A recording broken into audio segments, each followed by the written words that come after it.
तो जय श्री राम सभी को। श्री समाधि वाले महाराज की जय हो, बजरंग बली महाराज की जय हो। तो फिर से मैं आपके सामने एक विषय लेकर आया हूँ। क्या है कि बहुत से लोगों का सवाल है कि हमारे बच्चों को नज़र लग जाती है, बच्चे रोते हैं, रात रात भर रोते हैं, दूध नहीं पीते हैं, तो उनके लिए क्या करना चाहिए। तो उनके लिए मैं एक बहुत ही सरल उपाय बताऊंगा जो हमारे मतलब युगों से चल आ रहा है, हमारे पुरखों हमारे पूर्वज करते आ रहे हैं। शायद हम भूल गए हों या ये इन्फॉर्मेशन आगे से आगे ना बढ़ पाई हो, जिसकी वजह से आज की पीढ़ी की, आज की जनरेशन को ये पता नहीं है।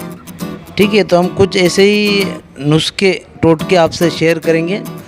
उससे पहले मैं बता देना चाहता हूँ, क्योंकि कैसा है कि ये जो हमारे पास हमारे पूर्वजों ने हमें उनकी सौगात है, ये हमें दे रखा है, लेकिन हमें पता नहीं है। तो उसके बारे में थोड़ा बताना चाहूँगा मैं आपको। वीडियो को लास्ट तक ज़रूर देखिएगा और चैनल पर नए होंगे आप तो सब्सक्राइब कर लीजिएगा चैनल को, और इस जानकारी को ज़्यादा से ज़्यादा शेयर करिएगा, जिससे कि ये जानकारी सभी लोगों तक पहुँच सके और उसका फ़ायदा सभी को मिल सके। तो बात ऐसी है कि देखिए, जैसे मैं आपको एक एग्ज़ाम्पल देके बताता हूँ। जैसे एक सब्जी वाला था, जैसे समझ लीजिए, तो रोज़ सब्जी बेचता था और उनकी पीढ़ियाँ मतलब यही काम करती आ रही है, सब्जी बेचने का। ठीक है, तो उसके पास कोई वज़न कांटा नहीं था, लेकिन अंदाज से वो सब्जियां तोल कर बेचता था, और उसके जो वज़न कांटे के ऊपर जो तराजू के ऊपर रखता था, एक उसके पास एक पत्थर था चमकीला, वो पत्थर रखता था और उससे वो सब्जियां तोल के अपने कस्टमर को, गिराहक को देता था। लेकिन उससे तो मतलब ज़िंदगी हो गई उसकी, और उसकी पीढ़ियों से चलता आ रहा है, इसी वजह से वो तोल के देते आ रहे हैं। लेकिन एक बार एक आदमी आता है और कहता है, भाई मुझे आपका ये पत्थर चाहिए, बोलो कितने लोगे पैसे, मैं तुरंत ही दे दूंगा आपको। तो वो बोले, भाई साहब ये पत्थर में ऐसा क्या है। तो वो बोले, नहीं नहीं, तो सिर्फ बता कितने पैसे होना। तो उसे लगा, भाई कितने, भाई आप ही दे दो, आपको अच्छा लग रहा है ले लो और पैसे दे दो। तो उसने कहा, मैं तुम्हें 5,000 रुपये दूंगा इस पत्थर के। तो वो सब्जी बेचने वाला बहुत खुश हो गया कि यार अगर इस पत्थर के 5,000 रुपये मिल रहे हैं तो और क्या होना। तो उसने ले लिया, और जो गिराहक था उसने, कस्टमर ने भी उससे लिखा पढ़ी कर ली, उसके सिग्नेचर ले लिए कि भाई आगे जाके तो बदल ना जाए कि ये पत्थर मुझे वापस दे दो। ठीक है ना। तो उससे उसने लिखा पढ़ी कर ली सबके सामने और ले लिया पत्थर। फिर सब्जी वाले ने उससे बहुत आग्रह किया कि नहीं, प्लीज़ मुझे एक बार बता दो कि आप 5,000 रुपये देकर ये एक मामूली सा पत्थर ले रहे हो, तो उसमें ऐसा क्या आपको खास लगा। तो फिर उस ग्राहक ने बताया कि भाई मैं एक जौहरी हूँ और मुझे हीरे की परख है। ठीक है। तो उसने कहा कि ये एक हीरा है और बहुत ही पुराना हीरा है, इसकी कीमत कम से कम 2 करोड़ रुपए। तो उसके बाद उससे पता चला सब्जी वाले को, और वो अपना माथा पीटने लगा कि मुझसे गलती हो गई, लेकिन लिखा पढ़ी हो गई थी, तो वो जौहरी हीरा लेकर चला गया। तो इस कहानी का मतलब तात्पर्य यही है, कहने का मतलब यही है कि अगर आपको आपके शास्त्रों का ज्ञान नहीं होगा, हाँ, आपके शास्त्रों का, आपकी संस्कृति का, हमारे सनातन धर्म का अगर आपको ज्ञान ही नहीं होगा, कुछ उनके उसके बारे में आपको कोई इन्फॉर्मेशन ही नहीं होगी, तो आपका क्या भला होगा, है कि नहीं। क्योंकि जिसे परख होगी, जो जौहरी होगा इस चीज़ का, वो इसका लाभ ज़रूर लेगा। तो मेरी सबसे हाथ जोड़कर एक यही विनती है कि हमारे धर्म शास्त्रों को, ग्रंथों को, वेद पुराणों को ज़्यादा से ज़्यादा पढ़िए, और उसमें से जो इन्फॉर्मेशन मिलती है उसका अपने जीवन में उसका इस्तेमाल कीजिए, है ना। तो जैसे मैंने शुरू में कहा कि जैसे बच्चे किसी किसी के रोते हैं, रात भर दूध नहीं पीते वगैरह, ऐसा है। तो कभी कभी क्या होता है कि समझो हमारे बच्चे की स्किन ऐसी होती है जिससे नज़र लग जाती है, होता है ऐसा। और बहुत बार ऐसा भी होता है कि हमारे आस पड़ोस में या हम कहीं गए लेकर बच्चे को, और किसी की देखो कि नज़र लगती है, ये ध्यान में रखना।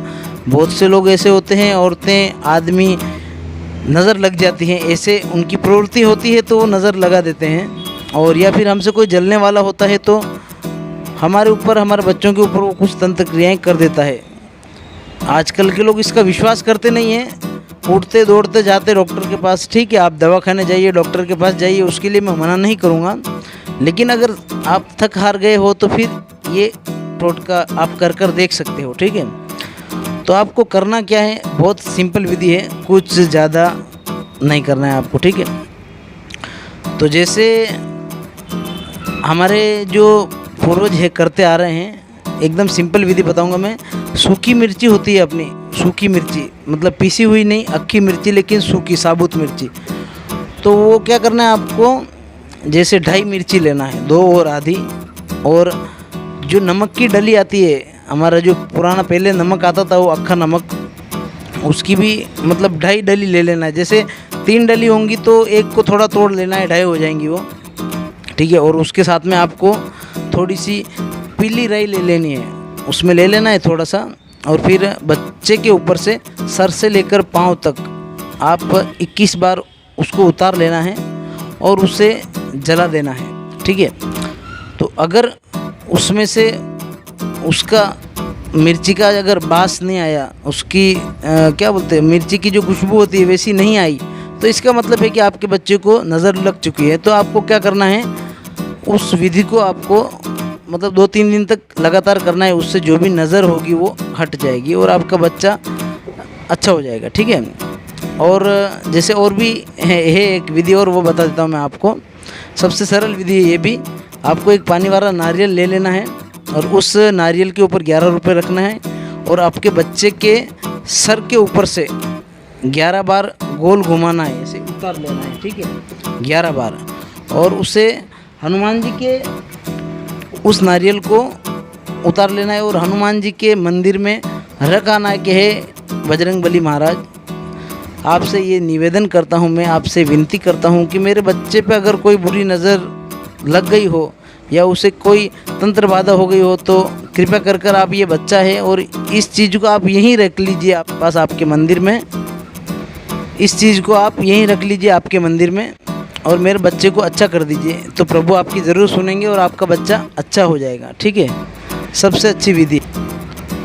और अगर करना चाहें आप तो आपके घर के अंदर, घर की दहलीज के ऊपर ऐसे कभी कभी हफ्ते में 1 बार 2 बार 3 बार आपकी जो आप सक्षम हो तो कपूर लेना है आपको और उस पर समझो आपने 5 कपूर लिए तो 5 इलायची और 5 लौंग रख देने हैं और उससे जला देना है। जैसे घर के चारों कोनों में कर सकते हो आप, रसोई के पास कर सकते हो, बाथरूम के पास कर सकते हो और घर की दहलीज के पास ये कर सकते हो। ये बहुत ही प्रभावशाली टोटके हैं, इसे कर देखिएगा, आपको तो ज़रूर लाभ होएगा। और अगर आपका कोई सवाल है आपके मन में तो आप मुझे कमेंट में ज़रूर पूछ सकते हैं, ठीक है।